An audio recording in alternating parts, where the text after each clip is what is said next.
شروع اللہ کا نام لے کر جو بڑا مہربان نہایت رحم والا ہے۔ حامیم، اس کتاب روشن کی قسم کہ ہم نے اس کو ایک مبارک رات میں نازل فرمایا، ہم تو خبردار کرنے والے ہیں۔ اسی رات میں تمام حکمت کے کام فیصل کیے جاتے ہیں، یعنی ہمارے ہاں سے حکم ہو کر بے شک ہم ہی فرشتوں کو بھیجتے ہیں۔ یہ تمہارے پروردگار کی رحمت ہے، وہی تو سننے والا ہے، جاننے والا ہے۔ آسمانوں اور زمین اور جو کچھ ان دونوں میں ہے سب کا مالک، بشرطے کہ تم لوگ یقین کرنے والے ہو۔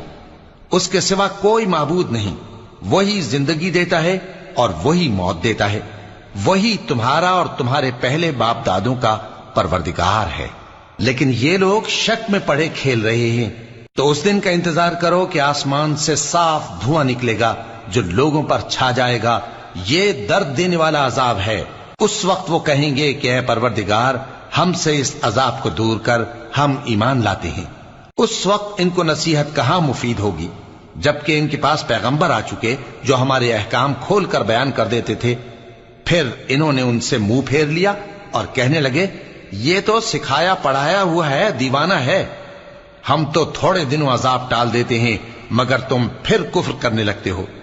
جس دن ہم بڑی سخت گرفت کریں گے تو بے شک انتقام لے کر چھوڑیں گے۔ اور ان سے پہلے ہم نے قوم فرعون کی آزمائش کی، اور ان کے پاس ایک عالی قدر پیغمبر آئے جنہوں نے یہ کہا کہ اللہ کے بندوں یعنی بنی اسرائیل کو میرے حوالے کر دو، میں تمہارا امانت دار پیغمبر ہوں، اور اللہ کے سامنے سرکشی نہ کرو، میں تمہارے پاس کھلی دلیل لے کر آیا ہوں، اور اس بات سے کہ تم مجھے سنگسار کرو، میں اپنے اور تمہارے پروردگار کی پناہ لے چکا ہوں، اور اگر مجھ پر ایمان نہیں لاتے تو مجھ سے الگ ہو جاؤ۔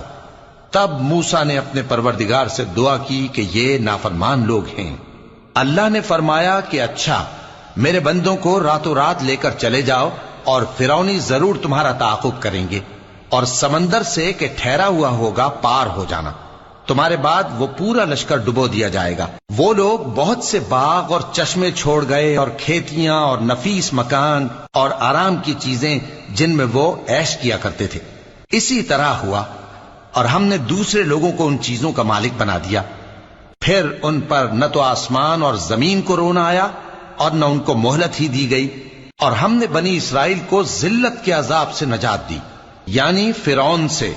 بے شک وہ سرکش اور حد سے نکلا ہوا تھا، اور ہم نے بنی اسرائیل کو اہل عالم میں سے علم کی بنیاد پر چنا تھا، اور ان کو ایسی نشانیاں دی تھیں جن میں کھلی آزمائش تھی۔ یہ لوگ یہ کہتے ہیں کہ ہمیں صرف پہلی دفعہ یعنی ایک بار مرنا ہے اور پھر اٹھنا نہیں، پس اگر تم سچے ہو تو ہمارے باپ دادا کو زندہ کر لا۔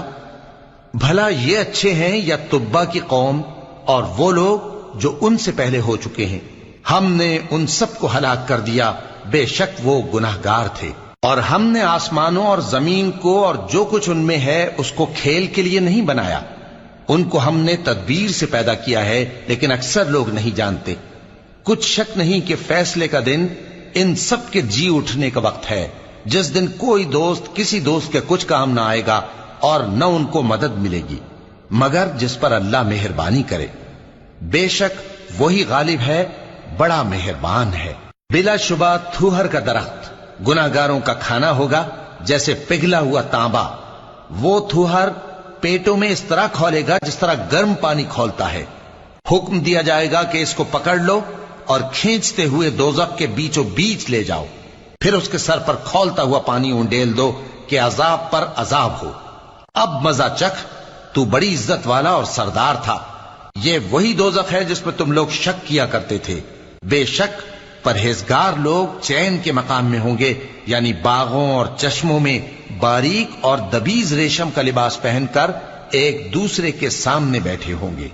وہاں اس طرح کا حال ہوگا، اور ہم بڑی بڑی آنکھوں والی حوروں کو ان کی بیویاں بنا دیں گے۔